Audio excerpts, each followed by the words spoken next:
Če se ne pripraviš dobro na stvari, boš ziher failal pol v samem prepu na tekmo. Ne?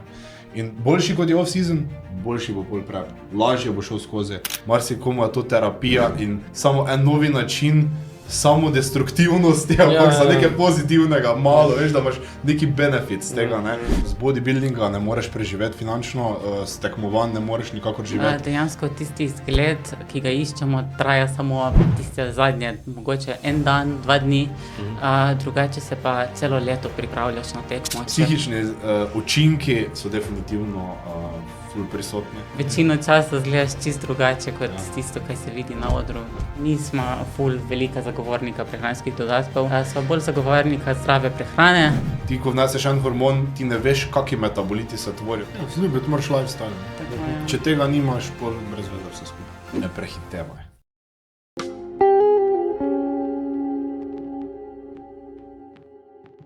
Hej, preden se epizoda začne, bi te rada povabila, da se naročiš na najin YouTube kanal. Nama in najini ekipi bi to veliko pomenilo. Tisti, ki ste že naročeni, puno hvala.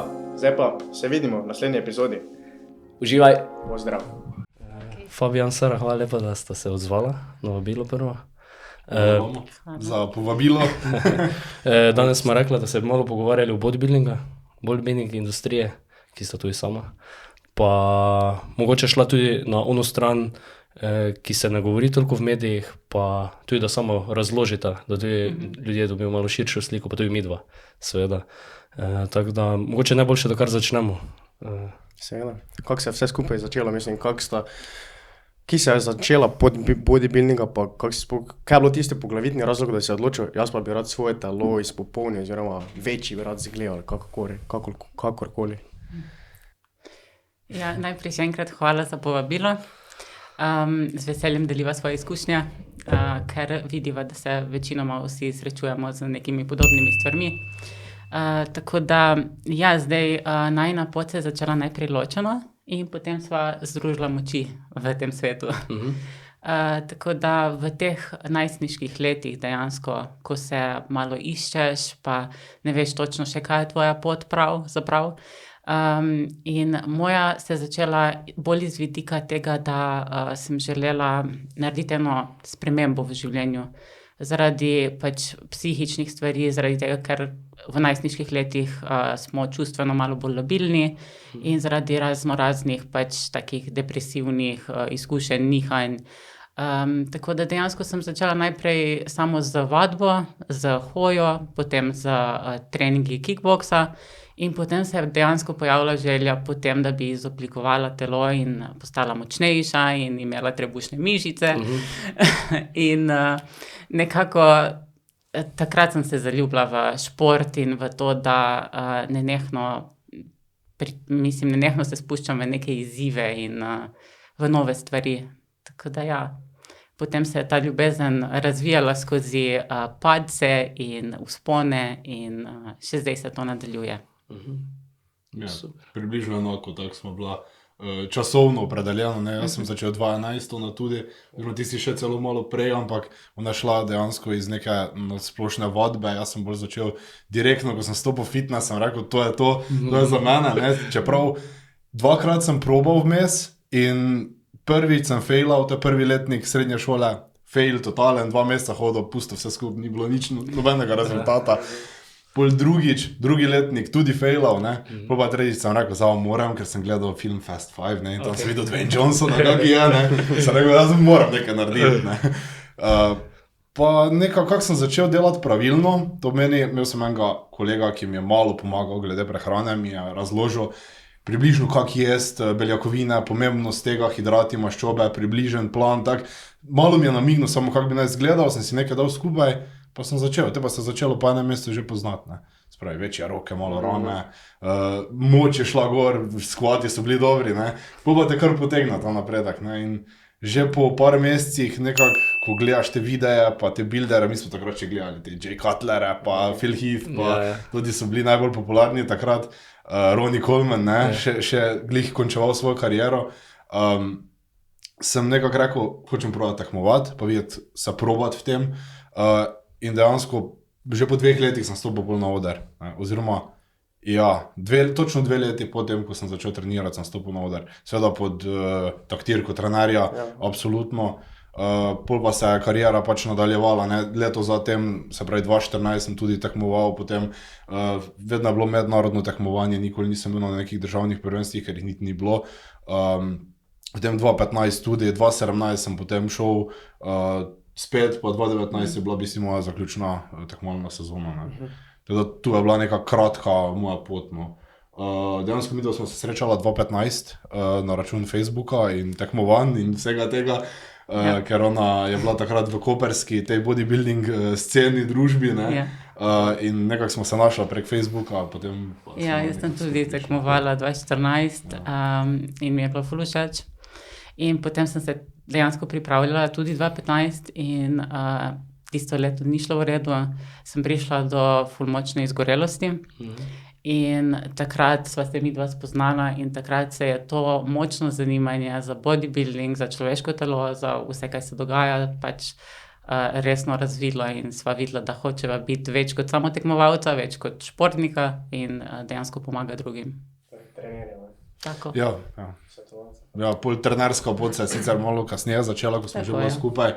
Ampak jaz sem že v bistvu po prvi tekmi svoji začel gledati v to smer, da nekomu pomagam. Jaz sem enega prijatelja, ki je rekel, lahko pomagaš malo, jaz bi rad eno tekmo dal skozi. Pa se je tako dejansko začelo, par sugestij tu, tam, pa pol jedilnik, pa pol, seveda brez finančne nekega kompenzacije, to je bilo zastoj in to je pomagaj mu, če mu lahko. In ja, na koncu se je izkazalo dobro. In potem so se tako počasi skozi leta so se začele bi rekel, izkušnje nabirati na podlagi neke solidarne pomoči in je to se na koncu prelevilo v to, da je že toliko ljudi bilo pod najnim okriljem, da smo rekla, da moramo to nekako pretopiti tudi, moče da se nam finančno kaj pozna, zato ker vseeno znanje je vloženo, čas je vložen, tudi na tekmo greš z tekmovalcem oziroma svojim varovancem in to pač vseeno nekaj stane, potem na koncu še tako gledaš. Kakšna je razlika, recimo, ko si recimo začel, pa tisto samo za sebe, ne še s tekmovalnimi nameni, pa pol profesionalna smer, kako se treningi razlikujejo, to je med temi amaterji pa profesionalci? Ja, najprej moramo poudariti, da mi dva nismo profesionalca, daleč od profesionalnega bodybuildinga. Moramo razumeti, da profesionalni bodybuilding je tak visoki nivo, da to so ljudje, ki imajo, dobro, imaš kategorije, ampak imaš ljudi, to so ljudje, ki imajo po 110 kg, recimo, čiste mišične mase, odrske teže, jaz sem jih imel 90 samo, Pač, to je nenormalna razlika za videti, ampak to, kar smo mi delali, to se vse smatra še kot amaterski bodybuilding, ker profesionalna tekmovanja zahtevajo zmago na enih višjih tekmah, da dobiš ti vstopnico, pro-kart, da lahko s kome stopiš v profi-ligo. In to ti je tisto pol, tudi če je profi-liga, se mogoče kasneje omenimo kaj o financah glede tega, ampak razlika, vprašanje je bilo za razliko, kako se razlikuje. V bistvu nič kaj dosti. Jaz si predstavljam bolj kot to, da je, če si profi, to je tvoj delovnik, praktično 8 ur, ti samo, ne vem, ali pa še več, samo za to živiš, Podrejaš. Lifestyle. Ja, dejansko ni razlike, skoraj nobene. Vsi se moramo enako zauzeti za to, ki se spravimo v to. Največja razlika je dejansko v tvoji genetiki, kaj ti telo dopušča, to je tista razlika med projem in amaterjem. Drugače pa, kakor stopiš v ta šport in hočeš resne rezultate, moraš delati enako. Vedno je, tisti mindset mora biti popolnost praktično. Ja, tako da v bistvu ljudje, ko se profesionalno ukvarjajo, marsikdo ima dnevno službo, tako vsi ostali, z bodybuildinga ne moreš preživeti finančno, s tekmovanj ne moreš nikakor živeti. Vsi ti profi bodybuilderi, ki so dejansko na pro nivoju, se preživljajo ali z nekimi res močnimi sponzorji, ki seveda podpirajo sponzorje z dobrim social media followingom, pa s tem vsem, ker če tega nimaš danes, ni variante. Ne moreš preživeti. Denarne nagrade od večjih profesionalnih tekem so ti mogoče 50,000 Arnold Classic, recimo, da zmagaš profi. Amaterski sploh nima denarnih nagrad. Pa si najboljši na svetu, recimo. Mr. Olimpija, najvišji rang tekme, pač profi Olimpija. ampak tam je denarna nagrada za prvega na svetu $400,000, recimo. Od tega odšteješ davek stran, pa si na enih 300,000. In to je vse, kar dobi najboljši na svetu. To je. Mogoče to ni tako mala cifra, se sliši, ampak to je ena tekma, ki se zgodi enkrat na leto. In to je to. In ponavadi tekmuje istih 10 ljudi, enih 5, 6, 7 let, ne? In se isti rolajo v krog, zato ker ta šport je takšen, da si lahko v njem tudi 20 let tekmovalno, če želiš biti, ne? Zdaj, če paziš na zdravje. Tako da dejansko razlike ni dosti, zato ker že na amaterskem nivoju moraš vse vložiti v to, da si najboljši, ostalo vse definira genetika. To meni, koliko imaš genetskega potencijala za rast mišično maso, za biti trd, izsušen, taki, ko si pač z nizkim procentom maščobe, da si dejansko zgledaš najbolj mišiča z najmanjšim procentom maščobe. Ja, pa tudi to, koliko ti dejansko telo dovoli skozi te procese, kolikokrat, ne, to je tudi močno odvisno od genetike. Tako da se ne razlikuje dosti ta pristop, dejansko vsi moramo delati 100%, jaz sem delal par let, dajal vse v to noter in finančno smo vse vlagali noter, svoje glave samo okrog tega se vrtela, ja okej, je bila služba, je bilo to ono, ampak to se vse vkomponira noter v sam lifestyle, da te čim manj moti, pač proj si uredi tako, da gre, ne? In se da, ampak je 100% commitment. No. In kjera tekmovanja so bila tista, ki ste se vi udeležila, pa s katerima se lahko pohvalite, recimo?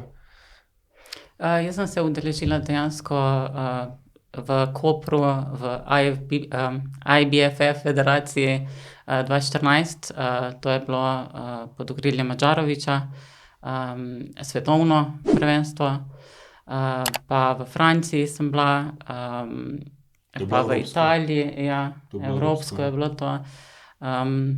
Tako da na evropskem sem zmagala, sicer to je bilo še vse v teen dejansko kategorijah. Ampak nima veze, ne, samo čestitke, ne. Jaz sem pa dal malo več tekem skozi, mislim, da jih je bilo 12 vse skupaj, to je bilo... Toliko jih je bilo. 5 tekmovalnih sezon, 2013, 14, 15, samo jesenske sezone sem dal. To so 3 leta, pa 2017, pa 2019. S tem, da sem tekmoval vedno v odrasli kategoriji plus junior do 2019, ko sem, namreč sem star zdaj 30, takrat na zadnje sem bil star, mislim, da 24, ko sem stopil 2019, ne. Tako da juniori so do 23. leta starosti in dejansko je bila 2013 nisem imel nekih uspehov, ker sem čist prvič šel noter. Zaljubil sem se tisto poletje, ko sem imel pripravo na tekmo in moja glava je bila drugje, čist iskreno, ampak še vedno sem naredil, kar sem moral, ne. Ampak 2014 sem pol državno prvenstvo v Classic Bodybuildingu, sem pol dobil naslov, potem Maximum Open, to je mednarodna tekma bila, to sem tudi zmagal v juniorjih Classic Bodybuilding, potem v Avstriji sem bil drugi na Classic Bodybuilding, tudi juniorje, potem 2015 sem bil prvi spet na Maximumu, pa v Avstriji sem bil drugi takrat tudi, ne. 2017 v Zagrebu prvi na mednarodnem, pa tretji na Maximum Open, ne, v Sloveniji. Potem 2019 je pa bil največji uspeh zmaga na avstrijskem Classic Fizik kategorija. To je bila za mene na mojo višino 93 kg, je bila limita, sem imel točno 93 kg, pa sem potem tudi zmagal kategorijo. To je bilo tik pred covidom, takrat, ko je ta kategorija prišla ven, šele na novo, pa sem nekako uspel nekako najboljšo formo predstaviti takrat. Pa tudi v Pančevem sem pol stopil v bodybuilding kategorijo, sem bil drugi, pa na Maximum Open sem bil v bodybuildingu drugi enkrat, ne. Tako da, tisto leto, ne. Tako da nekaj je bilo teh stopničk, ne, dosti je bilo stopničk, ampak ja, pač. Tako se je nekako izvedlo to. Doma je cela stena v medaljah zdaj, ha? Ja, mama, v pisarni imamo gore 3 police, pokalov pa medalj, ne. Samo ona ima lepše pokale od jaz. Ženske se, za estetsko se bolj potrudijo za ženske, ne, veš. Kako bi rekel, mogoče, da bi opisala nekomu, da to pripravljalno sezono, ko se ti pripravljaš na to tekmovanje, ali verjetno nista ves čas v nekem istem shape oziroma ne, absolutno ne. Dejansko tisti zgled, ki ga iščemo, traja samo tiste zadnje, mogoče en dan, 2 dni, drugače se pa celo leto pripravljaš na tekmo, če prav delaš, če imaš resne cilje, dejansko je pomemben in ta off-season, ko pridobivamo mišično maso in potem tisto obdobje deficita, ko se pripravljamo na tekmo, zato da potem lahko prinesemo na oder najboljšo formo, ne. In ta forma realno traja zelo, zelo kratko. Ni tisto, kot si ljudje predstavljajo, da bodybuilderji hodijo taki lepi izklesani okoli, ne. Ni tako, ne. Večino časa izgledaš čisto drugače kot tisto, kaj se vidi na odru. Čisto drugače. Mogoče je smiselno, da na hitro povem, kaj je razlika bodybuilding fitness. Bodybuilding je potiskanje telesa v ekstrem, v mišični masi, nizkem procentu maščobe. V glavnem je pushing, ne. Fitness je pa zdravje, dobro počutje, fit telo, zmogljivost, pač overall well-being, če tako rečemo. Za nekaj za dolgo živost. Tako, za zdravje nasploh super, ne. In to je velika razlika, ne. In zdaj bodybuilding, zato ravno je problem, ker tukaj imamo zadnjih, recimo, priprave trajajo lahko tudi od 12 tednov, pa tudi do 20 tednov, 25 tednov. Lahko pa sploh ni tega direktnega prehoda, kar dostikrat midva tudi delamo z našimi tekmovalci, da nimamo prehodov, imamo neki soft prehod in to obdobje nekako probamo počasi tranzicijo narediti iz tega, da smo najprej v obdobju mišične mase, pa potem počasi začnemo dol spravljati maščobo, še mogoče malo stagnacijo naredimo, da se temu pravimo, da se utrdi mišična masa, ne, ker če hitro dobiš mišično maso, pa začneš iti v kalorični deficit, lahko hitro zgubiš tudi tisto sveže pridobljeno maso in potem probamo utrditi in potem počasi porinemo skozi proti tekmi, ne. In definitivno, če gledamo fitness, v fitnessu je cilj, da ti ves čas približno držiš neki vredu performance, ne. Si zdrav, si sposoben itd. Pri bodybuildingu se pa gleda to, da greš iz ekstrema v ekstrem. Se pravi, maksimalno pridobivanje mišične mase, pol pa maksimalno kurjenje maščobe, da priješ čim manjšim procentom gor. In to je velika razlika potem tudi v počutju, v tem, kaj daješ skozi, ne, dostikrat od force feedinga, to pomeni prisilnega hranjenja, do skoraj starvationa, ne. Počutje je tako, sicer telo ima rezerve z mišično maso, z vsem preživel bi, ne, ampak občutek je takšen, ne. Ja, predvsem prednost tega je, da gremo skozi to, tako da se ne odločimo direktno, zdaj bojo pa priprave. To, da celo leto dejansko se pripravljamo na to tekmo in da ustvarjamo to disciplino, ki traja, da ni to en tak switch, zdaj pa moraš vse na polno, ampak dejansko delaš skozi vse na polno in potem se samo spremeni, koliko hrane ješ, koliko treniraš, ni tistega močnega preklopa, da bi zdaj mogel nekdo celo življenje spremeniti, ne. Ja, off-sezona ti je v bistvu, bi lahko rekli, velja to, pač midva to dostikrat poudarjamo, fail to prepare je prepare to fail, ne. To pomeni, če se ne pripraviš dobro na priprave, oziroma če nimaš dobrih priprav, če se ne pripraviš dobro na stvari, boš ziher failal pol v samem prepu na tekmo, ne. In boljši kot je off-season, boljši bo pol prep. Lažje bo šel skozi, manj stresa bo, manj body fata oziroma telesne maščobe akumuliraš v off-seasonu, če se držiš prehrane, ne. Tudi marsikateri šport je tak, da imaš off-season in se lahko sprostiš, treningi niso tako zahtevni, malo, veš, tisto glava gre na off, ni panike. Tu, če si res zavzet za cilje, ne moreš tega narediti. Enostavno ne gre, treningi morajo ostati konsistentni, prehrana mora ostati konsistentna, tako tudi vsi naši tekmovalci, bodoči tekmovalci, vsi delajo v bistvu. Ja, gre se tudi za to, da dejansko psihično zelo hitro padeš ven, če si dovoliš se preveč sprostiti in potem zahtevaš naenkrat preveč od sebe in ker naenkrat fejlaš, ne, zato ker to disciplino ustvariti in se održati je potem zelo težko naenkrat, ne. Pa kaj bi pa recimo rekla, zakaj je dobro iti v fitness sploh, pa ne recimo bodybuilding, ampak zakaj bi bilo dobro, da gre recimo neka oseba, mlad posameznik fitness, kaj mu to dobrega prinese? Pa ne nujno mlad, lahko tudi zdaj 40 do 60 let, recimo. V dvigovanju teži, kako mu je lahko koristno, ne zdaj v bodybuilding smeri, ampak za zdravje, ne. Ja. Ja, fitness je dejansko ful koristen za ženske in moške, predvsem dvigovanje težkih bremen, zato ker vpliva na naš hormonski sistem, na to, kako se mi počutimo. Ful dolgo držimo dejansko to dobro počutje, motivacijo, nam dvigne dopamin. Dejansko je edina stvar, ki trajno dvigne dopamin skozi dan in ne na tak način, da bi bil prevelik vzpon in premočen padec. Stimulira testosteron, se pravi, vse posod, na vseh področjih pridobimo pri počutju, boljšem počutju. Tudi dejansko pripravi naše kosti, da so močnejše.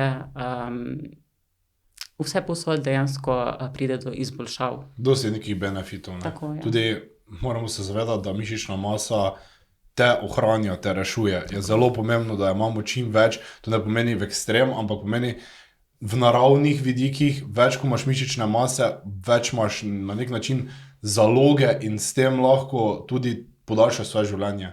Ne? Zdaj, če govorimo o naravnih količinah, ne pustimo zdaj bodybuilding, ne govorimo o fitnessu. Ne? Fitness, ja. In to je zelo pomembno, ne? In tudi vidimo ljudje, ko hudo zbolijo, dosti krat jih reši to, da imajo več mišične mase. Ne?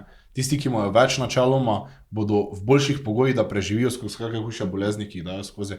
In marsikoga tudi rešilo to, da je imel več mišične mase. Tako da, to je zelo pomemben segment tega. Ne? Zato pa ne samo iz vidika fizike, ampak tudi psihično.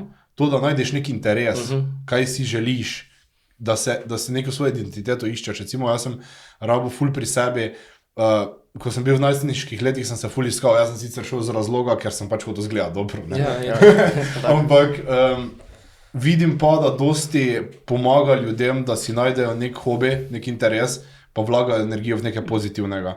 In vedno smo nekako prepričani, da če delaš, tudi če greš v sam bodybuilding, ne, je boljše, kot pa da delaš neke stvari, ki so direktno destruktivne, iz katerih ne moreš nič kaj pozitivnega vam povleči.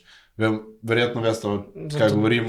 Slaba družba, sem tja, zatavaš nekam, ne najdeš, ne veš, kaj bi s svojim življenjem, pridejo depresije.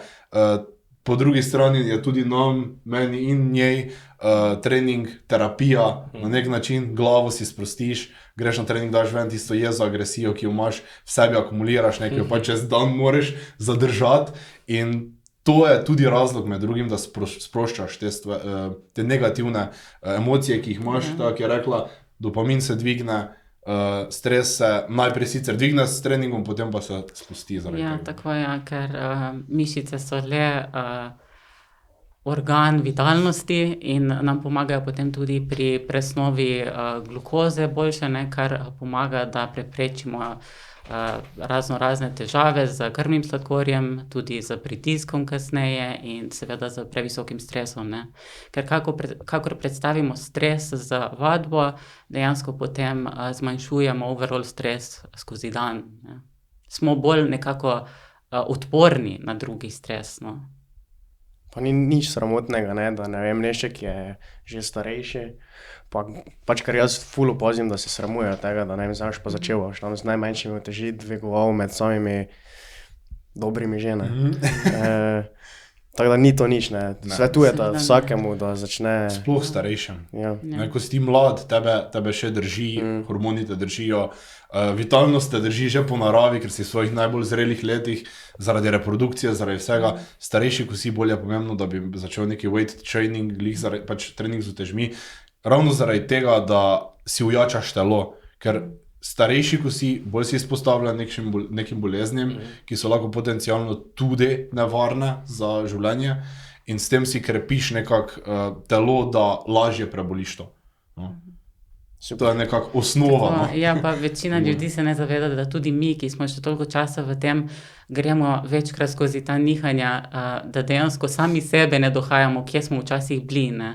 Zato, ker imaš obdobja v življenju, ko recimo pride prehlada, pride neka bolezen in te fajn nazaj vrže. In ti vsakokrat, ko priješ v fitness, moraš pustiti tisti ego doma in reči, zdaj pa začenjam z tem trenutnim stanjem. Ne? Torej, primem tisto, kaj lahko, ne tisto, kaj sem lahko. Zato, ker to je najhitrejši način za se poškodovati. Ne? Okay. Pa to je še tisto challenge oziroma izziv za glavo, ne? Ko si bil že tam, pa pol zboliš, pa pol greš nazaj, pa vidiš, da si 30% dol z močjo, ne? To ti ego nadzirati, ne? Pa že če počakaš en teden, boš 15% nazaj gor pridobo, pa počakaš en teden, pa si že skoraj tam, ko si bil, ne? Ampak boli, ne? Boli. To se za meni glih zgodilo, ko sem bil prehladen, en teden nisem mogel iti laufati, pa sem se pač ne začel laufati.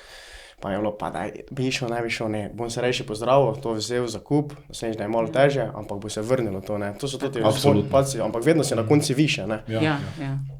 Če vztrajaš, absolutno. Tako je.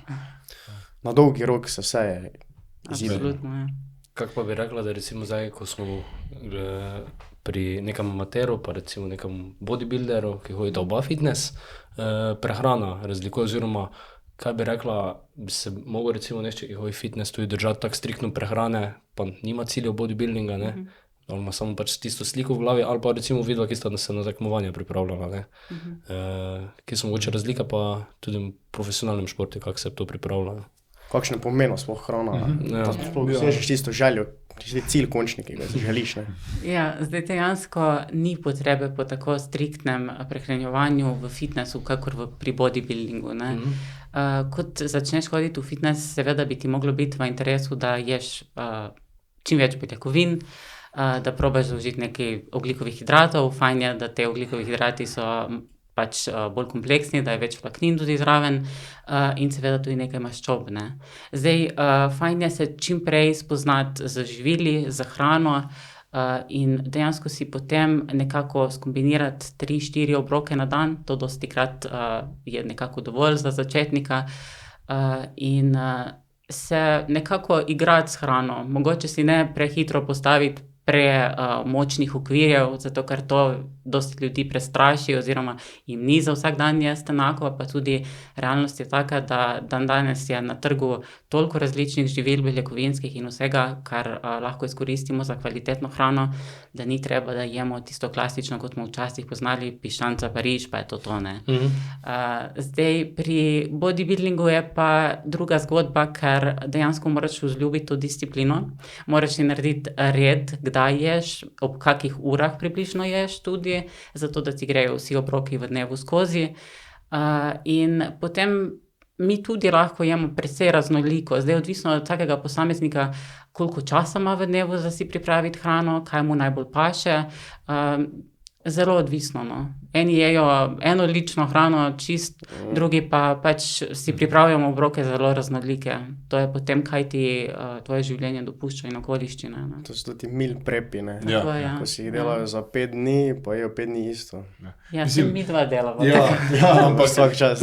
Zelo bi rekel tako, da dejansko ni tako grozno velike razlike, ne.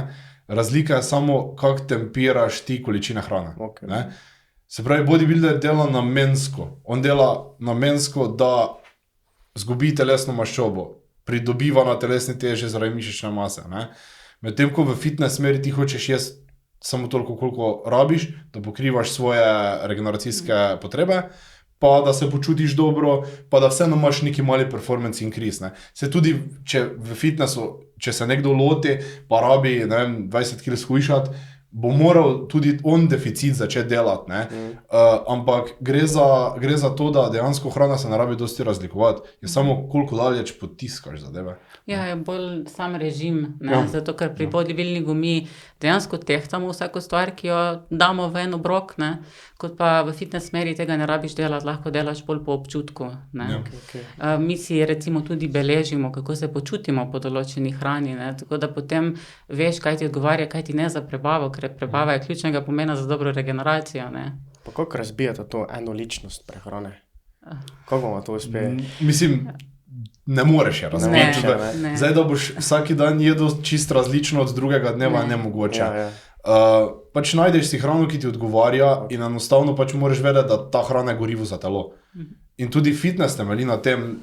Hrana Je lahko okusna, lahko se pripravi okusno, recimo mi dva dosti krat uporabljamo whey proteine, vse kosmiče, dodaš nekaj zmrznjenega sadja zraven ali pa svežega, borovnice, maline itd. Čokolado. Daš črno čokolado noter, malo nalomiš, pa je že dober obrok, ne. Ona recimo je to zvečer, Dvakrat na dan celo. Sladico imam. In to je sladica, ne.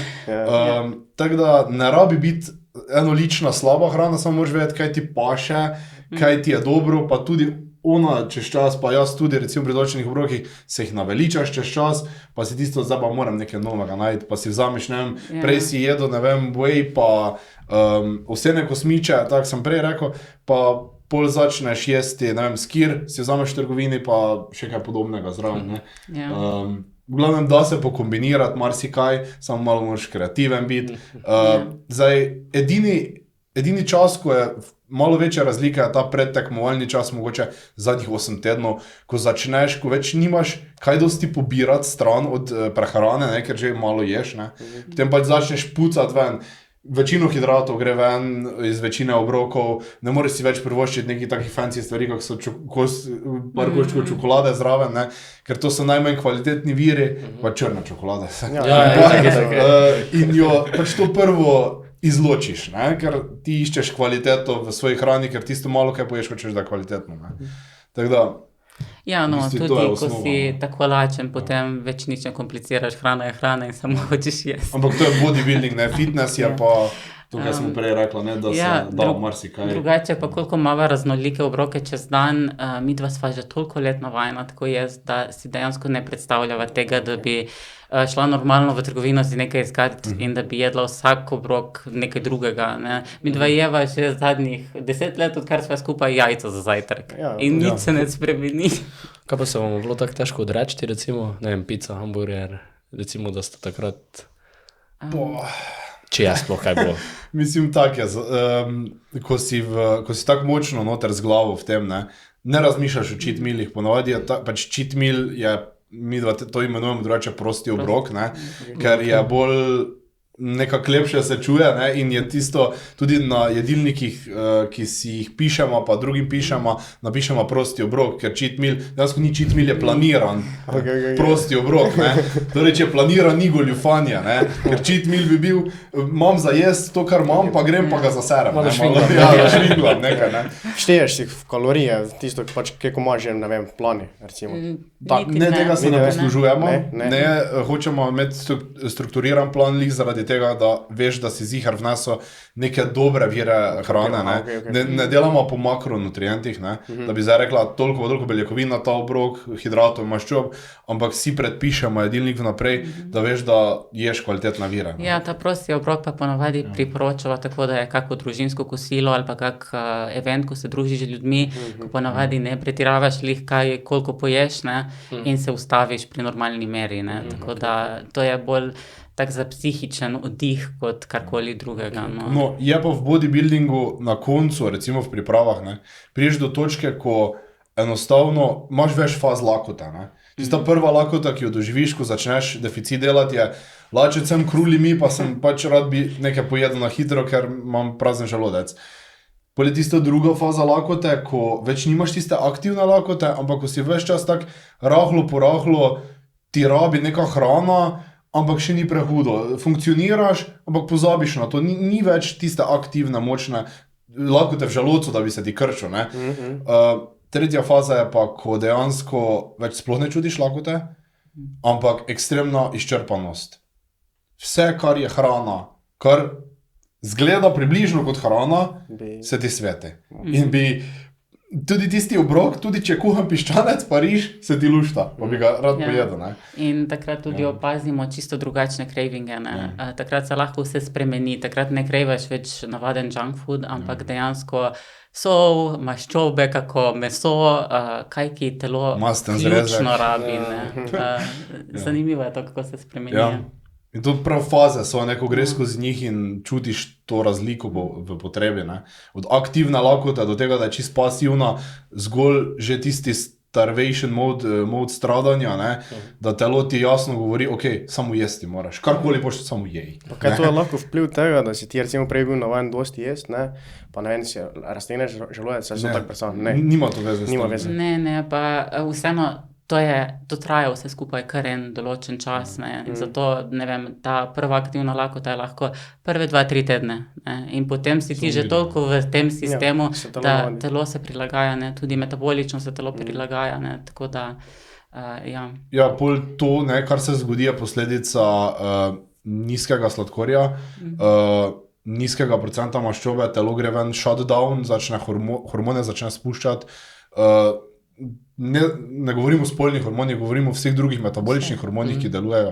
Ne, in začne dejansko iti v neko hibernacijo, da ima čim nižjo potrebo po hrani. Tudi ščitnica se umiri, produkcija T3, T4 gre dol.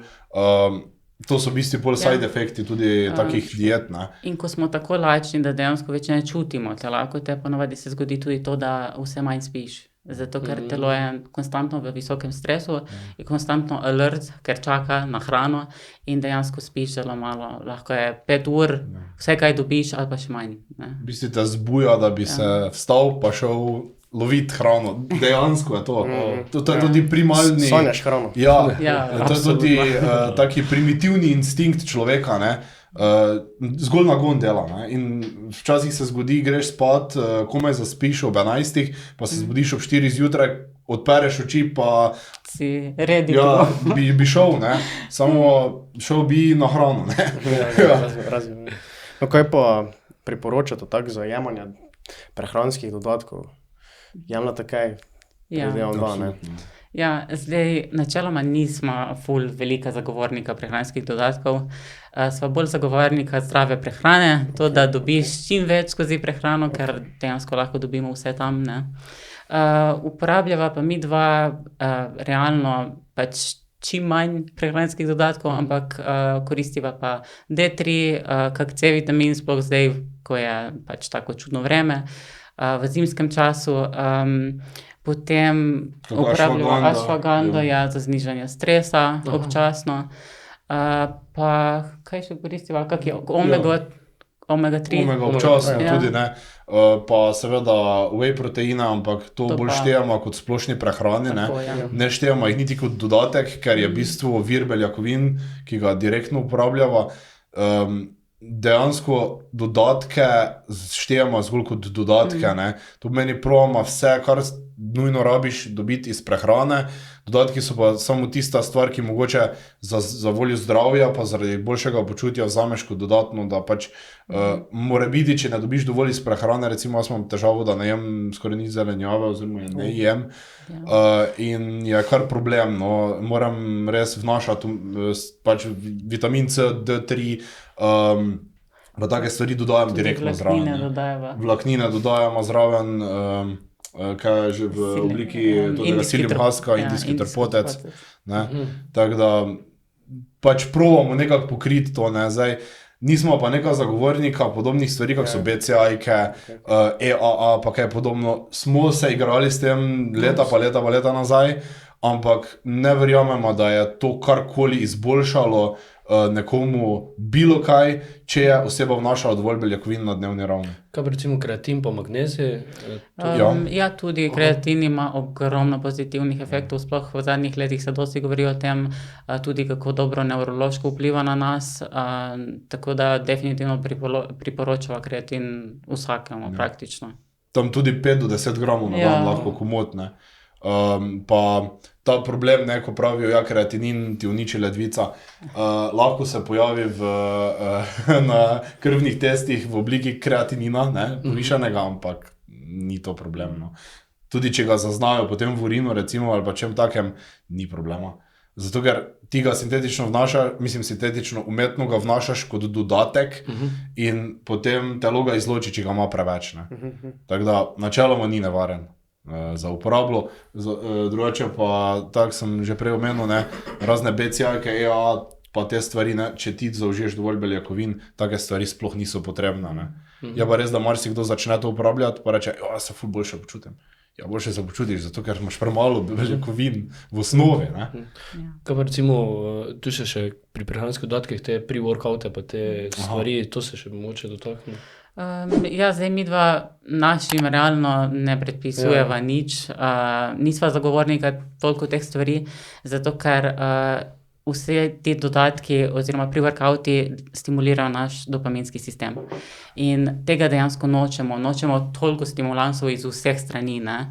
Ker tudi recimo muzika, ki jo poslušamo v fitnessu na slušalkah, nas stimulira, tudi kakšna kava pred treningom nas stimulira, ne? In potem nekako začnemo pogojevati kvaliteto treninga z tem, kaj smo vzeli pred treningom, če smo to vzeli, ne? Ker dejansko čutimo nek boost na začetku, ampak kasneje ponavadi postanemo tolerantni na to. Tako, ja. Taka psihična odvisnost postane, ne? Ja, zdaj nisem vzel nam tako dobrega treninga, ne? Pa dejansko je bolj to, da bi ti moral imeti v osnovi dober fokus, ne? Da greš brez tega na trening. To je zgolj recimo ravno v pripravah na tekmovanje, pa to zanimivo, ko si v tisti fazi, ko si utrujen, ko nimaš energije, ko si totalno za nič, pa veš, da moraš iti trenirati, ne? Da si malo vzameš kaj takega, da te malo dvigne, ajde, zdaj gremo leg day oddelati, ne? Leg day je kao najtežji, ne, izmed vseh. Jaz sem enkrat vzel, ker je imel sošolec, pa so me uhe začele srbeti, nenormalno. Ampak sem res bil nahajpan, sploh ker nisem kofeina, pa nič vnašal, ne. Mene je to hitnalo. Beta-alanin znam imeti zanimiv učinek, tako pikate po obrazu, tak je občutek, imaš kot da ti drevenice. Mene je bilo strah, da sem alergičen, veš. Ja, ne, pika. Ja, to je side effect beta-alanina. Veš, kaj se še mogoče glede, tu imamo zdaj neke prehranske dodatke, ki jih recimo lahko jemljajo, vsak posameznik bolj pač imel neke hormonske dodatke. Marsikdo reče temu steroidi, vidva ste rekla tudi prej, kako rečete? Anabolični hormoni. Anabolični. Oziroma, ja, govorimo o spolnih hormonih, hormonske suplementacije. Prav spolni hormoni se reče. Testosteron je, to je tudi testosterona. Ja, ampak je več kategorij, temu v bistvu pravimo performance enhancerji, ne. Po angleško je to performance enhancing drugs, ne, PED. Ne. In to je prav kategorija za vse stvari, ki so v bistvu enhancerji performance, tudi kofein, recimo je en izmed njih, ne. Ampak imaš seveda tiste, ki so na čist legalni strani, pa imaš take, ko so regulirani, bomo rekli temu, ne. Regulirani pomeni, da niso namenjeni za prosto uporabo, to pomeni, da se jih dobiti preko medicinske, kakšne poti ali pa za raziskovalne namene, ali pa kaj takega, da govorimo zdaj bolj o tej strani, ne, tako si rekel.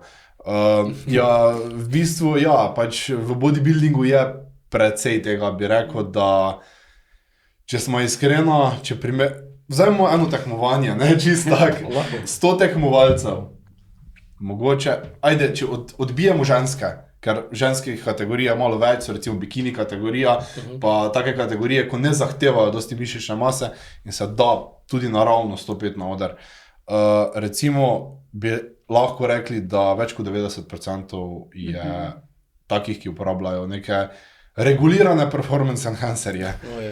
To pomeni, v to kategorijo spadajo spolni hormoni, kot so testosteron in vsi njegovi derivati. Derivati DHT-ja, to je dihidrotestosteron. Potem peptidni hormoni, kot so recimo rastni hormon, inzulin, določi IGF, se pravi rastni faktori, razni, potem peptidni hormoni, ki delujejo na stimulacijo grelina, ne? Se pravi GHRP, se temu reče. Potem imaš performance enhancerje, ki so recimo beta receptor agoniste, ne? Kot je klembuterol in podobne stvari. Potem imaš alfa receptor agoniste, ne? Kot je efedrin recimo. Ne? Imaš potem ščitnične hormone, T3, T4. Ogromno je še nekih drugih substanc, ki se uporabljajo tudi v drugih športih, ne, kot so recimo eritropoetin za proizvodnjo rdečih krvničk, ne, da nabiješ kondicijo. To so kolesarji tudi. Tako, kondicijski športniki imajo ful izkušenj s tem, ne. Pač dosti je samega, bi se lahko reklo, dopinga v tem, ne, v športih nasploh, ne samo v bodybuildingu, ne. In to se zelo malo se govori o tem. Ja, in nažalost v zadnjih letih je to postalo tako zelo dostopno, da vidiva vedno več mladih, ki nima nobenega plana prehrane, nobenega plana treninga in pridejo v fitness in dobijo nekaj. Ne. Ki pa bi lahko to, recimo, jaz, če bi hotel to vzeti, ki bi lahko dobil. Joj. Mislim, to so legalne poti, v smislu, ali ilegalne? To so regulirane poti. Aha, okay. Ja, mislim, Okay. regulirane poti. Načeloma določeni hormonski preparati se dajo dobiti po uradni poti, Ja. samo pač rabiš seveda recept od zdravnika. Ne? Aha, ok. Seveda to moraš potrditi potem s preiskavami, ne še ti mora diagnozo postaviti, pa pol dobiš. Ne? Recimo rastni hormon se da dobiti, testosteron se da dobiti, ščitnični hormoni se dajo dobiti, inzulin se da dobiti za diabetike, ampak to je zgolj za ljudi, ki imajo dejansko medicinski problem. Ja, ki bi imeli problem, pa bi to. Tako, ne? Aha, vse ostalo je v bistvu, ja, črni trg. Ja, to sem mislil. Ja, tako, črni trg v bistvu. In to ni nič regulirano, moraš ponavadi poznati nekoga, moraš, ali ti nekdo se sam predstavi, ki bi ti rad ponudil, ali najdeš po teh krogih, ampak ja, pač midva nismo nič vpletena v to, razen pač v preteklosti, ko smo imela izkušnje s tem, ampak drugače midva svojim strankam niti približno nič ne, to, kaj oni delajo. Ne priporočam. Tako, ne priporočam. To se vedno vnaša v sklopu injekcij, ker vedno, ko se ne vem, kikoli videl, je bilo vedno tako, ne vem, bodybuilderi visoki v injekcijah. Ali lahko tudi bi vzel v... Tudi v tabletah. Odvisno, kjera stvar. Ja, Aha. odvisno, kjera. Zdaj recimo določene stvari, kot so testosteron, prihaja recimo v več oblikah, že zaradi same medicine. Recimo imaš v injekcijski obliki, se pravi za intramuskularne injekcije, imaš transdermalno, se pravi krema, pol imaš pelete, varianta, se tak implantira se noter pelet, ki se potem par mesecev sprošča. Potem imaš, ja, to so nekako za testosteron, ker on je take strukture, da ga telo, če bi ga vzel preko tablet, pač v oral form, ne, bi ga telo uničilo. In imaš pa določene drugačne oblike androgenov, ker to so vsi androgeni hormoni, ne, se pravi moški spolni hormoni, ki so rahlo modificirani in imajo zraven določene dodatke, zraven na svoji molekuli, ki omogočajo, da telo ne zavrže samega hormona oziroma ki preživi proces metabolizma. Ne. In potem ti hormoni so dostikrat razni, ne vem, stanozolol, recimo vinstrol pod drugim imenom, poldianabol oziroma metandrostanolon, potem anadrol oziroma oksimetolon, to so recimo v tabletnih oblikah. Oksandrolon je anavar, recimo v drugem imenu, nepogovornem, pol recimo v injekcijski formi imaš recimo Equipoise, oziroma drugo ime je Boldanon, potem Masteron, ki ima drugo ime Drostanolon, potem imaš nandrolone različne, oziroma Deka, recimo, če kjer od tvojega slišal za to.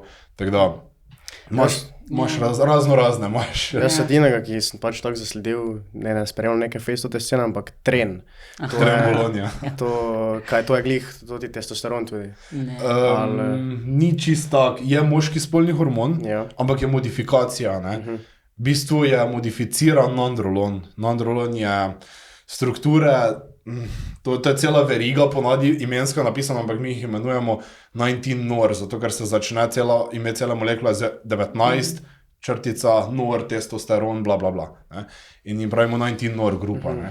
In trenbolon je v bistvu narejen bil z njega, to so vse derivati, to pomeni modifikacija osnovne molekule so se naredile, da so ustrezale nekim željam in vsi ti anaboliki oziroma hormonski dodatki, hormonski preparati so bili v bistvu narejeni nekoč za medicino, za uporabo ali ljudi, ali za veterino, ali za nekaj. Ne. Recimo trenbolon specifično je še zdaj uporabljen v Ameriki za hitro in prisilno gojenje goveda. Ne. V bistvu dajo ta hormon, da govedo med transportom, ko je brez hrane, ohranja svojo mišično maso in ko pride v klavnico, ima dovolj mišične mase. Tako se tudi Winstrol uporabljal pri konjih, za doping, tudi klembuterol. Pa tudi za ljudi, recimo klembuterol. Pri ljudeh se pa uporablja masteron, recimo je bil, ki je derivat dihidrotestosterona, on je bil uporabljen za ženske, v bistvu pa moški hormon, ne. Za ženske je bil uporabljen za raka na dojki. Po terapiji, po operaciji je bil, da se je uporabljal masteron, da ženske niso pač dobivali, danes se to z drugimi stvarmi rešuje, ne? So drugačni učinkovine za to, ampak takrat v prvi vrsti je bil to eden izmed načinov, kako so to zdravili oziroma... Ja, moramo se pa zavedati, da te hormoni imajo pač sistemski efekt, ne? Ni to samo bo rasla mišična masa, ne? Ampak dobimo še cel kup drugih učinkov zraven, neki mi pravimo side efekti, ampak to niso dejansko side efekti, to so samo učinek, splošni učinek tega hormona delovanja na telo, ne? Kaj pa bi rekla, recimo, da zakaj ne bi svetovala temu vašim strankam, uporabljajte to, oziroma kaj so neki ti side efekti, ki niso glih pozitivne narave? Okay. Lahko tudi, ne vem, psihološke. Okay. Najprej moramo povedati, da nikakor ne priporočava in ne zagovarjava uporabe teh hormonov, nasploh performance enhancerjev. Če ne veš tega uporabljati, je lahko nevarno, lahko je celo smrtno nevarno za določene stvari. Lahko se predoziraš z stvarmi, ki so recimo kofein, efedrin, klembuterol, to so stvari, ki dejansko lahko overdozaš. Zato to mora biti ful regulirano in vedeti moraš, kaj delaš. Za hormone dejansko ni take težave, ni direktne možnosti overdosa, ampak si pa lahko zelo močno pokvari zdravje, ne? Ker to so hormoni, ki jih telo prepoznava zelo podobne našim naravnim hormonom, ne? In telo v neki meri ve, kaj delati z njimi, ker se vsi vežejo nekako, vse spolni hormoni se vežejo na androgeni receptor. In tu so potem side efekti, kot so recimo pri moških izpadanje las, akne, potem poraščenost. Pri ženskah recimo se pojavi nižanje glasa, pač bolj globo glas. Potem ženskam lahko tam spodaj začne nekaj rast, ne? Tako da ja, pač pri moških je lahko tudi izguba erektilne funkcije, ali pa prekomerna erektilna funkcija, ne? To je drugo smer. Ja, to je drugo smer, ker načeloma tudi od uporabe androgenov najprej vsi pri uporabi dobijo zelo močen boost libida, ne?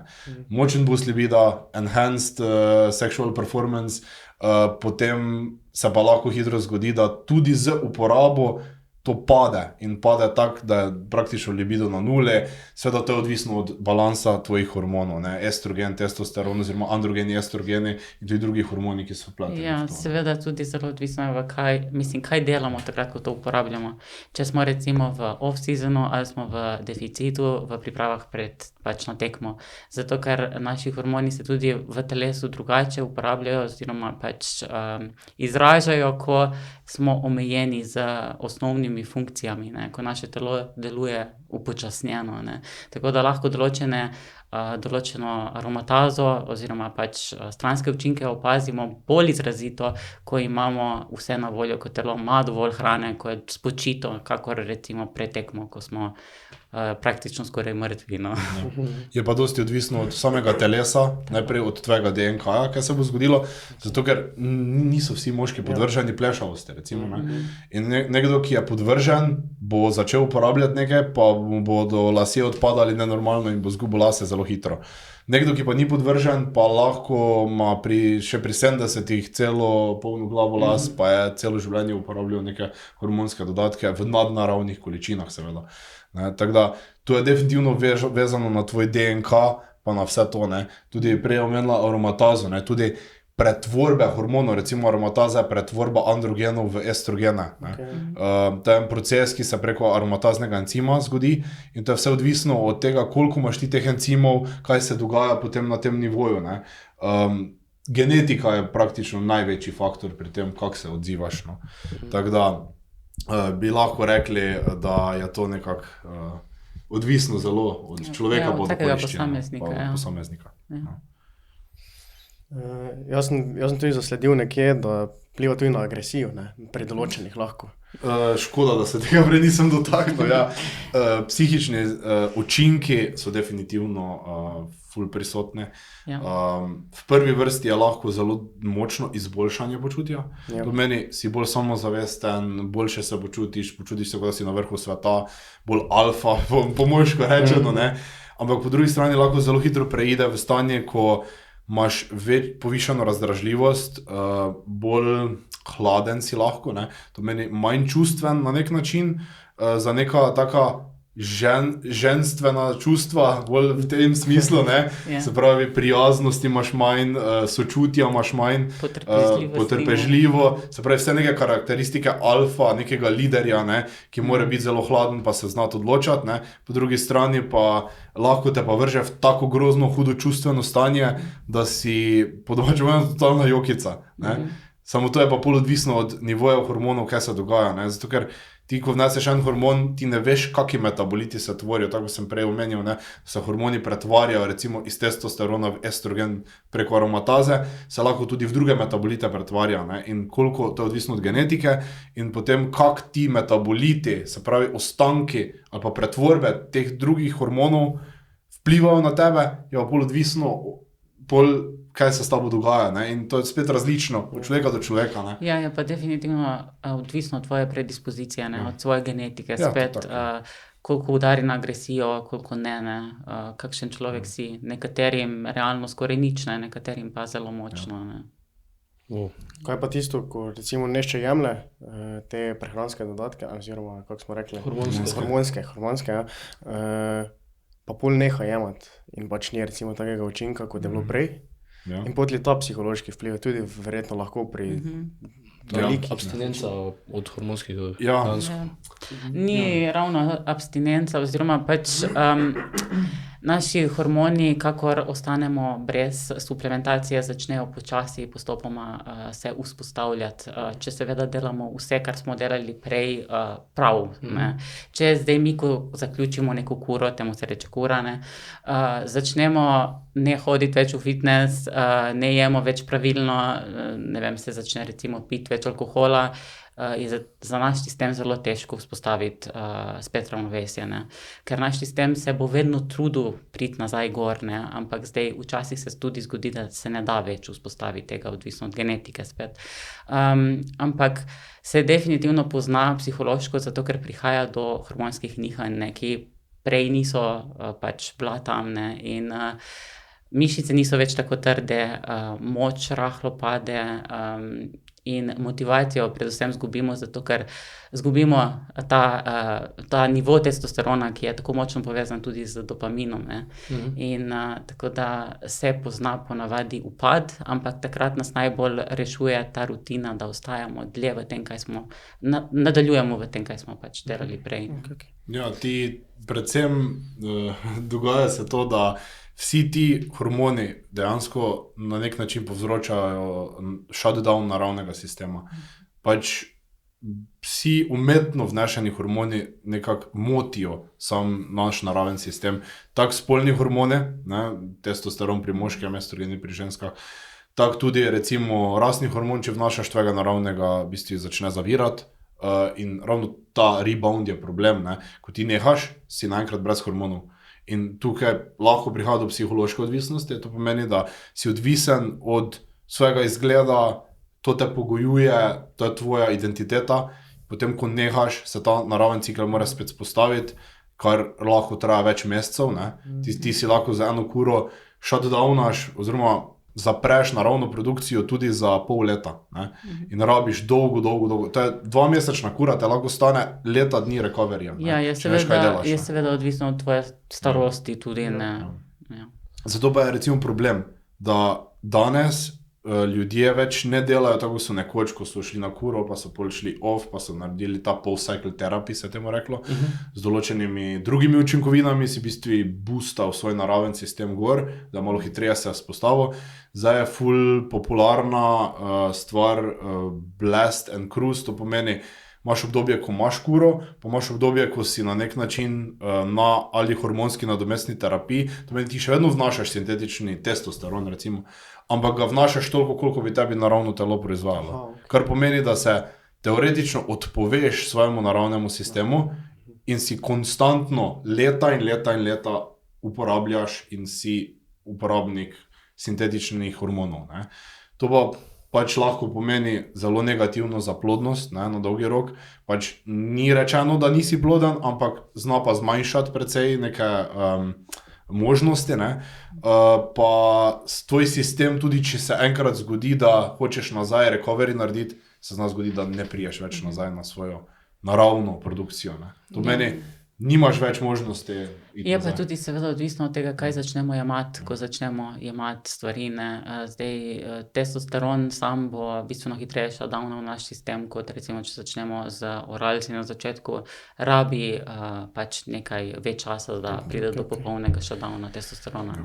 Kaj pa sploh potem, če tako potegnemo črto, poanta vsega tega, če je vseeno takšno veliko tveganje? Ja, mentalno moraš biti malo nor, drugače povedano. Definitivno moraš biti. Pač, malo moraš biti nor za to, da se v to spustiš. Neki izziv je, ki ga težko razložiš. No. Vleče te, kaj lahko dosežeš, kje je meja tvojega telesa. In mu probaš dati vsakemu lahko, ker ti hormoni dejansko ti spodbujajo regeneracijo. Oni ne delajo pa producirajo mišične mase zate. Oni v telesu sprožajo en niz akcij, ki ti pomagajo pri boljši regeneraciji, pomagajo pri tem, da si močnejši, da hitreje prideš nazaj k sebi po treningu, da lahko večje teže dviguješ, ne? In proces osnova še vedno ostaja enaka. To pomeni, mišice še vedno rastejo na enak način, kak prej. Glikogen se še vedno isto shranjuje, samo vse je malo, veš tisto, kot da bi neki nitro stisnil. Za tipko pri igrici gremo, ampak to je spet en kratek čas, ko lahko to izkoriščaš. Pol pa ali morajo doze iti gor, ali pa moraš narediti malo pauze, da se telo resetira, pa malo dobi spet občutljivosti, da spet lahko potem greš dalje. Ja, dosti krat postane vse to vredno, zato ker toliko vlagaš časa v trening, v prehrano, v to, da pač delaš napredek, ne? In potem, ko veš, da je to samo tisti še en korak naprej, ki ti lahko da še malenkost več, ponavadi ta tveganja niso tako grozna. Ne? Vse večina ljudi, ki tudi se spušča v bodybuilding, ima ponavadi neko ozadje, večina ima ozadje nekih travm iz otroštva, nekih problemov.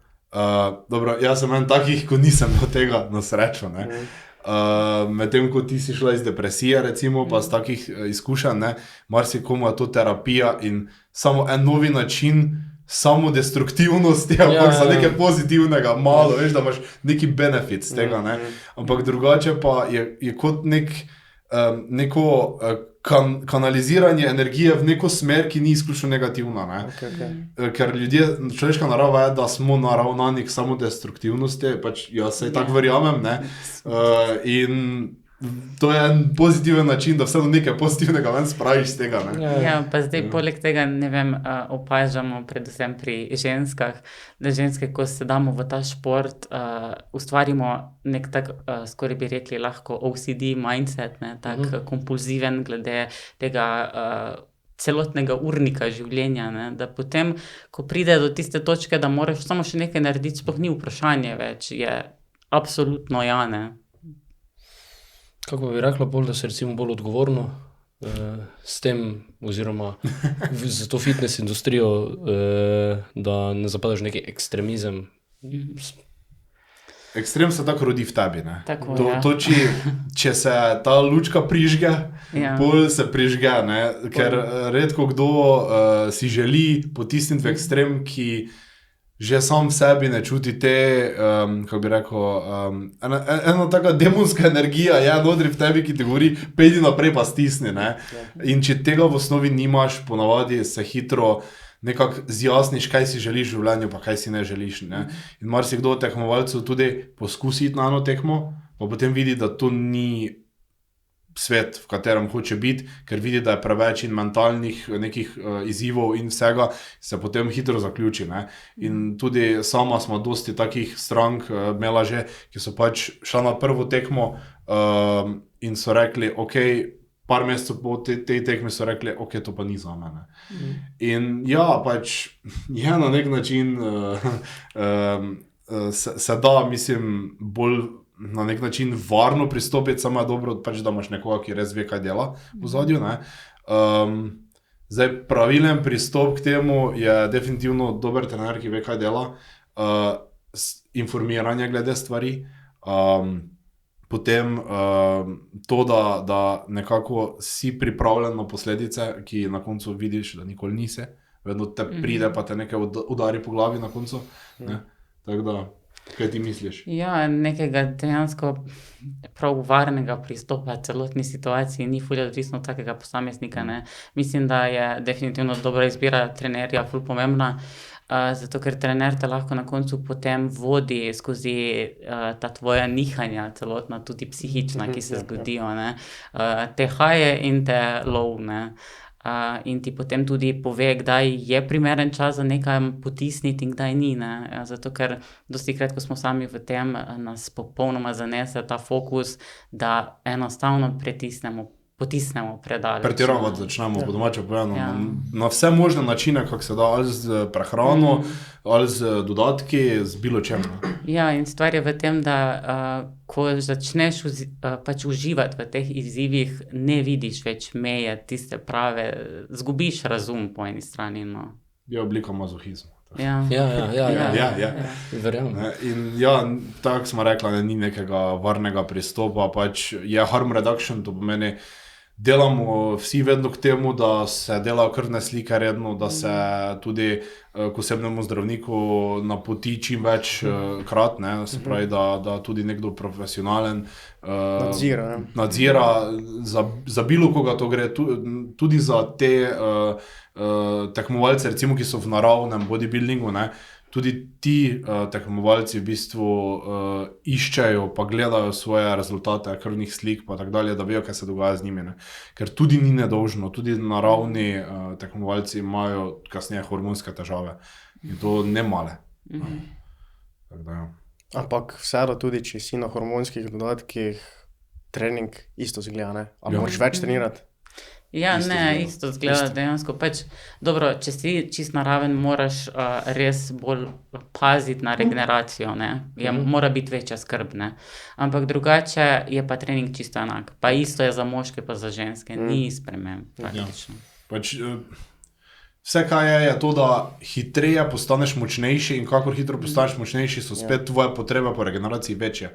Če ti več teže dviguješ, boš bolj uničil mišice, bolj zrastejo mišice malo in potem spet si tam, kot si bil naravno. Se pravi, manjka ti spet regeneracija za še več zrast. Ne? Potem tu rata problem, ne? Ko ljudje pol zgubijo glavo, pa ne vejo več, pa mislijo, ja, več je več, ne? Gremo več dajati v sebe. Ne? Potem doze grejo gor, sky is the limit, ne? In potem pozabijo na to, da je potrebno malo kdaj pribremzati in se boljše lotiti zadeve. Ne? Se pravi, lifestyle oceniti, pa iti malo korak nazaj, pa potem spet potisniti. Ja, pa tudi dostikrat se kdaj zgodi, da tekom priprav na tekmovanje se kaj zgodi v življenju, ki ti preprečuje nadaljevati te priprave. Ne? In takrat je ful fajn, če imaš trenerja, ki komunicira s tabo, da te proba usmeriti, kako in kaj nadaljevati. Ne? Zato ker če potiskaš skozi vse, dostikrat ne prideš potem najboljše tudi na oder in v nobenem primeru ni rezultat, ki si želel. Ne? Ker kakor stopimo v priprave, moramo biti res mentalno pripravljeni na to, pač psihično pripravljeni, da se bomo določenim stvarem mogli odreči, nekako čim bolj zniža ta stres. Ne? Zato, ker če mi gremo v priprave, da že prvi dan razmišljamo, joj, ne bom mogel jesti tistega, ali res mi ni za iti na trening, vemo, da nismo tam, ni čas do tekmo. Slušati sebe in svoje telo, ne? Ja. Hvala za iskren stres. Se še malo dotaknemo tega zdaj? Lahko, seveda. Mogoče smo še hotla, glede teh, se tudi sama smo hodimo v fitnesse, pa ogromno vidimo, da je mlajši generaciji tudi s tem.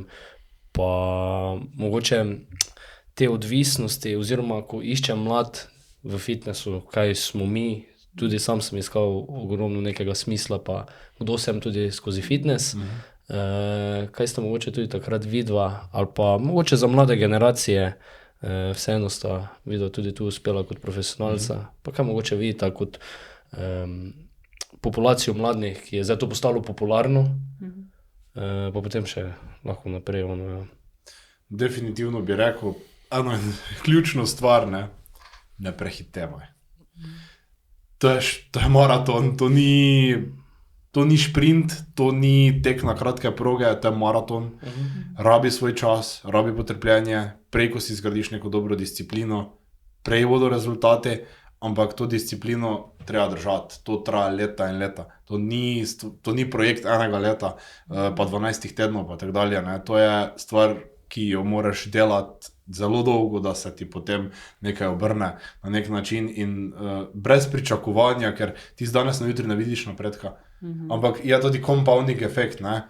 Danes pa jutri, pa en teden, pa en mesec, pa 3 meseci, pa 1 leto, pa 2 leti, pa se pozna marsikaj. Ne. In predvsem to, don't rush, ne, počasi. Najprej si ustvari neke osnove, temelje postavi, se pravi prehrana 100%, trening 100%, to je osnova. In potem, šele ko vidiš neke svoje rezultate, kam lahko prideš, kaj lahko narediš, potem začni razmišljati o tem, da daš te cikle skozi, ne vem, probaš priti do neke dobre forme, se pravi, znižati telesno maščobo, potem spet malo gor potisniti, pridobi neke mišične mase naprej, več teh ciklov naredi in vidi, kje si. Ne. Potem šele začneš razmišljati o nekih tekmovanjih pa nečem. Ker danes je ratal skoraj kot ena taka modna muha iti na oder, ne, pa iti tekmovati. In marsikdo pozablja, da to ni tako enostavno, sliši se full easy in tu je mogoče tudi bila krivda nekaterih trenerjev, tako na svetovni ravni, kot tudi na lokalni ravni, da so promovirali to kot, da je to tako easy, ne, da greš to, ja, walk in the park, ne, gremo malo se sprehajati, tako da gremo na tekmo, slučajno sem videl tam, da so na odru, pa sem šel zraven, ne. In tako dosti krat kdo predstavi to, ker ima zelo dobro genetiko in s tem da nekak občutek drugim, da se pa se da, se pa to vse možno, ne. Easy dosegljivo. In genetika je tu največji faktor, ali boš uspešen ali ne boš uspešen. Ampak nič ni narobe s tem, zato ker tudi tisti, ki je 1,50 m, težko bo profesionalni košarkaš. Pač ne more biti, oziroma lahko je dober košarkaš, ampak bo profesionalec, težko. Tako da, to je nekako moje mišljenje glede tega. Ja, pa to, da na začetku je ful pomembna ta disciplina, ne, da se vzpostavi in da dejansko na nek način vzljubiš svoje padce, svoje fejle, zato ker definitivno boš fejlal. Tudi stranke, ki pridejo k nama, ki so čisti začetniki, mi dva veva, da ta plan ne bo 100% izveden in se tudi ne pričakuje to. In da si čim bolj odkrit sabo, kje so tvoji fejli in kako jih lahko popraviš in da se res učiš skozi to, zato ker samo tako potem zrasteš v to osebo, da si discipliniran. Ne. Če si vsakokrat zafrustriran, ko fejlaš, potem težko greš naprej. Ne. Ja, vzljubiti moraš lifestyle. Ne. Tako, ja. Če tega nimaš, brez veze vse skupaj. Tako da je pa neka dobra pa pozitivna iniciativa, da se vključiš v nekaj takega, da delaš na sebi, predvsem, da dobiš neko skrb za sebe, odgovornost do svega rezultata. To je marsikdaj problem, ne, da ljudje, sploh danes se vidi, da pričakujejo, da bo nekaj padlo z neba njim v roke, da so, temu rečemo entitled, ne, za neke stvari avtomatsko, da jim pripadajo. Treba garati za stvari in tako je tudi prav, da se naučijo te discipline. Veliko je iskanja bližnice, se rečem. Absolutno. Pač se vse pri malih, tako mlajših opazim to. Ja, zato ker je vse tako predstavljeno, da se da, ne. Tudi in na internetu greš, na YouTube najdeš informacije take drugačne, dobiš take, ki ful promovirajo uporabo nečesa, dobiš take, ko ful so proti, ne, in potem ponavadi tisti, ki išče, najde to, kaj hoče slišati. In točno s tem se nahrani se, s temi besedami pa informacijami. Ne. Tako da kaj mislite, da imajo socialna omrežja, zdaj TikTok pa to, ker jaz mislim, da je to tisti poglaviten razlog, zakaj je sploh fitness, kot ne vem, da greš dvigovati teži, pri mladih tako popularen postal, ker vidijo tam tiste svoje idole, to bom jaz, taki bom, ni tako težko. Ja, absolutno. So kriva socialna omrežja, ampak prihajamo z drugih obdobij, ne, midva, ko smo začela midva, tako sem na začetku omenil, ne, so bili toti težki builderji, ne, drugega ni bilo. Ni bilo classic fizika, ni bilo men's fizik, ko so tam v kratkih hlačah, ni bilo fitness modeli, so takrat šele prihajali, ti Greg Plitt, Ziz, pa toti, ki so bili takrat popularni, ne. To je bilo par posameznikov, ki so bili, zdaj pa tega ogromno. In seveda se pač zgledujejo potem, ne, in neki občutek imajo tudi mladi, da s tem dobiš neko slavo, neko popularnost. Zelo mali procent, ki dobi, ne. Zelo težko je v tem svetu sploh iz našega področja Evrope tu postati nekaj na tem, ker mi v Sloveniji imamo realno kar dosti dobrih in tekmovalcev in ljudi, ki so dobro zgledali, pa enostavno, če nimaš sreče, po domače povedano, da se nekam porineš zraven, pa te nešče predstavi, enostavno ne moreš na svetovno raven priti. Nešče te more digniti. Mogoče tudi vpliv lifestyle materializma, ne, da izkažeš, kaj imaš, torej, da tudi pokažeš, da si lep nazven, a nišče se ne vprašal, imaš ti kakve probleme notri, v sebi, ne? Absolutno. Ja, definitivno je to problem, se mi zdi predvsem pri res mladih pa pri puncah, ker iščejo skozi neko idealno telo, dejansko pa naš že hormonski sistem ful niha, ne, in so take in drugačne faze, ki vplivajo na naš izgled in ni vse tako idealno, ne, kot se to prikaže na internetu. In ravno iz takih razlogov potem prihaja tudi do raznoraznih motenj hranjenja in obsesij takih in drugačnih in potem ne vodi ta fitness pot v pozitivno smer. Doseganje nekih navideznih idealov, ne. Sej, tako si prej omenil, ne, vse površinsko, vse se vidi, ne, TikTok, Instagram je poln tega, lepi športni avti, drage ure, vile, ženske okrog, pač, ne, ta iluzija je predstavljena, ne, lepo telo, ne, in to je kao the perfect picture, ne. In se nekdo zažene za tem in ja, se je cool, ne, ampak spet nazaj, ne, mi smo izhajali iz obdobja, ko je vse bilo hardcore in si moral imeti rad to železo, ta grind, ne, zdaj pa je točno to, ne, se pravi, vidiš tisti blišč, slavo, ne, ki ima nešče na podlagi tega, ker nekoč so bili zelo revni, so dejansko preživeli, jedva, da so preživeli, da so si kupili, dokaj so si rabili hrana, dodatki, vse ostalo, da so lahko to delali. In to ni bilo milijonskih pogodb za sponzorji, kak je to zdaj. Takrat je to bilo tako skromno, da so komaj preživeli nekateri. Zdaj je to ratalo popularno, pa imaš te novejše bildere, Sam Sulek pa podobne, ki so tako ful popularni zdaj in so v 1-2 letih zrasli do take slave, da je to neverjetno, kaj omogočajo socialna mrežja. Pozitivno pa v negativno. On lahko reče zdaj, kaj če, vsi mu bodo verjeli. Vsi bodo šli tako za njim, ne. Ja, motivacija je ogromno, ne? Malo pa discipline na teh družbenih mrežjih. Jaz bi se še mogoče dotaknil malo vajne vloge kot trenera, kaj sploh vse trener nude, bodybuildere. Ker zdaj sta ogromno tudi nekega znanja, ne vem, tako biologija, medicina. Malo se mi je zdelo, da mora trener biti malo psiholog, ne? Da ti stoji ob strani, da ti pomaga, ne? Kdaj si nekako najboljši prijatelj skoraj. Čisto iskreno ti povem, da je dosti krat to največji faktor, zakaj te ljudje rabijo. Ker naši varovanci dosti krat sami vejo in nekateri so tudi trenerji sami, ne. In tudi midva smo rabila trenerje, tudi ko smo vedela, kak stvari delati, si kdaj rabo trenerja, ali pa vsaj neki drugi par oči, ki je zelo izkušen, ki te ve trezno se odločiti ali pa ti sugestirati pravilno v momentu odločitve, ko si ti čustven glede sebe, ne.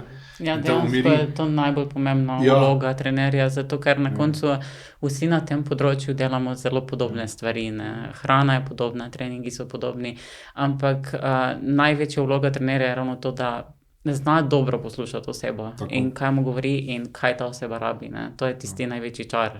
Dejansko, ne. Zdaj, v bistvu, skozi leta smo dala zdaj že več kot 100 ljudi skozi. To je večinoma, ker mi da se ne ukvarjamo direkt za začetniki, čeprav kakega začetnika tu pa tam sprejmemo, ki je pripravljen sam vložiti, to da se nauči neke osnove prehrane, pa nekega treninga. Takrat tudi seveda priporočamo, da si vzame nekega osebnega trenerja, ker tu je velika razlika. Bodybuilding coach ni enako osebni trener. Osebni trener je oseba, ki te spremlja na treningih, je s tabo fizično in te spremlja skozi vadbo. Bodybuilding coach oziroma fitness coach je nekdo, ki te, ponavadi je to online, ne, se pravi na podlagi komunikacije, poročanja z slikami, s težo, z nekimi podatki, ki jih zahteva, ve voditi skozi proces. In to je tista ključna, temeljna razlika, ne. In mislim, toliko ljudi smo zdaj že dala skozi, pa več kot, mislim, da okoli 30 tekmovalcev zdaj že postavlja na tekmovalni oder, kar je v bistvu tretjina najine klientele od samega začetka. Pomeni, da v bistvu smo si skozi to obdobje pridobila kako izkušnjo, pa videla, da dejansko psihično je tisto največ, kar rabi nekdo. Se pravi, da je kontrola nad procesom, da so odločitve v pravi smeri, da osebo pomiriš, poveš, ok, dobro ti gre, ne sekiraj se, ker dostikrat ljudje bi skočili do nekih zaključkov pa rekli, zdaj pa jaz bi zategnil na polno ali pa zdaj bi jaz začel jesti na polno, stavi konje, ne. Zato trener tukaj ve dobro reči, zdaj samo to, kar delaš, samo delaj naprej še. In pol naslednji teden mine in so rezultati. In samo nadaljuj, pa so spet rezultati, pa samo nadaljuj, pa so spet rezultati, medtem ko bi ta oseba že 4-krat spremenila nekaj svojega. Ne. To je bisti ključ, zakaj si trener. Ne. Midva se ful trudiva predati znanje strankam, da ne bojo vedno odvisne od trenerjev, ne? Da dejansko veš, kako pomaga tvojemu telesu, ko prideš ven iz neke faze, ne? Zato spodbujava beleženje čim več. Tudi imamo tedensko poročanje, ne? Ki potem si lahko oseba pogleda za nazaj, kaj se je dejansko dogajalo, kako se telo odziva, kaj je vplivalo na določene stvari, na določene spremembe. Tudi pač rada deliva vse informacije, ki nekoga zanimajo, ne? Tako v bistvu imamo razvito eno aplikacijo za sebe, pač sama smo dala razvijati za najne potrebe, ki v bistvu vodimo vse stranke skozi njo, ne. To pomeni, mi dva imamo gor bazo vseh strank in vsaka stranka ima svoj profil.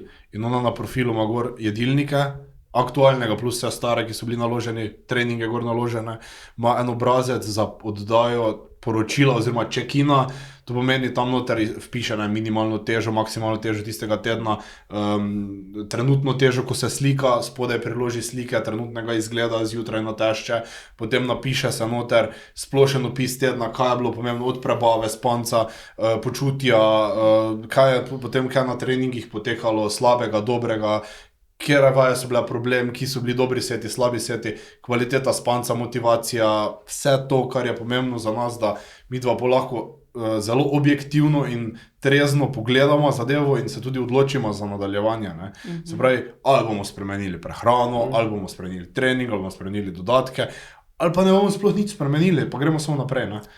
Tako da na tak način tudi delamo, ne. Ja, v samem začetku pa ponovadi dava vsem en tak ful obširen vprašalnik, da vidiva sploh s kom imava opravka, pač kje je tisto ozadje, iz kje izhaja ta želja po spremembi, cilju, tekmovanju, karkoli, zato da vidiva, kakšna je narava osebe in če je oseba nagnjena k večji samodestruktivnosti ali pa manjši, ne, da znava midva oceniti dejansko, če se bo ta oseba ful forsirala ali se dejansko ne bo znala potisniti dovolj, ne. Ja, tako da nekako tako imamo zastavljene stvari, ker so nama zdaj že toliko let delale, tudi takrat že 2019 smo bi si dala delati to aplikacijo in zdaj smo nadgradili lani z malo večjim updateom, tako da ja, praktično vse je vodeno online, tudi v začetku pravimo en pogovor preko videoklica z našimi, tudi na voljo sva za naše varovance preko videoklicov, če to potrebujejo. Potem poročanja so ponavadi enkrat na teden, to je neki realen časovni rok, da lahko ocenjujemo zadeve. Pri tekmovalcih pa se to poročanje tudi zmanjša na vsak drugi dan. Zveča. Mislim, zveča, ja, čas se zmanjša od poročila do poročila in pride tudi do tega, da se zadnje par dni oziroma zadnje 10 dni praktično vsak dan poroča. Vsak dan slike, celo zadnje 3 dni pred tekmo, včasih celo slike po vsakem obroku, ko ga poje, da se ve oceniti, koliko hrane rabiš, za polnjenje, koliko si prazen, koliko vode treba dati, koliko soli treba dati, ne? Da se manipulira do tega, da je oseba pol na odru zgleda najboljše, kar lahko. Ne? Pa koliko imate vi, da to pač oseb naenkrat lahko, da jih nadzirate, da vam časovno znese? Od 25 do 30 imamo konstantno. To je ful. Jaz imam večinoma moške čez, ono ima ženske. Ja, delava z vsemi, ampak komunikacija poteka tako lažje. Ja, ker ženska lažje razumejo ženske, moški so pa dostikrat bolj preprosta žival, ne, in je nekako lažje, ne, tudi če je več moških, recimo v primeru, da kdaj je lažje delati z moškimi kot z ženskami, ne. Moški dostikrat sploh tisto, ki so motivirani res do konca, je tako, da pač kar jim rečeš, to naredijo, pa dosti krat nič kaj dosti ne sprašujejo, razen če jih kaj zanima, ne, iz vidika procesa, ženske so pa dosti krat ful emocionalno naravnane in doživljajo vse skozi čustva, ne, medtem ko moški so bolj tak, naredi bom, kaj mi rečeš, pa konec. No, se z vsemi rada delava, tako da. Super, Ja. super. Še moš kaj vprašanje? Jaz smo samo zahvalo pač za iskrenost, ne, ker... Evo, tebe da. Hvala za iskrenost, ne. Malenkost. Z veseljem. Ej, Presenečen sem res. super je bilo. Hvala vama, da ste se odzvala, pa Z veseljem. vse Z dobro. veseljem. Bi samo pač želel povedati, da hvala za priložnost. Hvala Ja. za povabilo, Ja, res za še enkrat. povabilo. Tudi upam, da bodo tisti, ki bodo to videli, pravilno interpretirali te informacije. Okay. Te informacije so tudi, kako bi rekel, marsikaj se sliši o njih, ne, v medijih, pač socialna mrežja, pa take stvari, ampak pomembno je vedeti to, da nekako težko pridemo do točke, kako bi rekli, da bi ti neše točno svetoval, to pa to naredi. Ne. Zato je pač ful pomembno, da najdemo osebe, ki vejo s tem delati, pa ki nas vejo tudi iz tega stanja tudi ven potem spraviti trezno, pa dobro, pa kvalitetno. In še enkrat poudarjam, ne priporočamo uporabe, dejansko smo proti uporabi, če nekdo ne ve, zakaj to želi delati. In to je nekako to, kar bi želel glede tega povedati. Teda, hvala lepa še enkrat. Pa... Hvala vama, Pa uspešno pot, ne. seveda. Hvala. Hvala. Vse dobro. Čau. Adijo. Čau.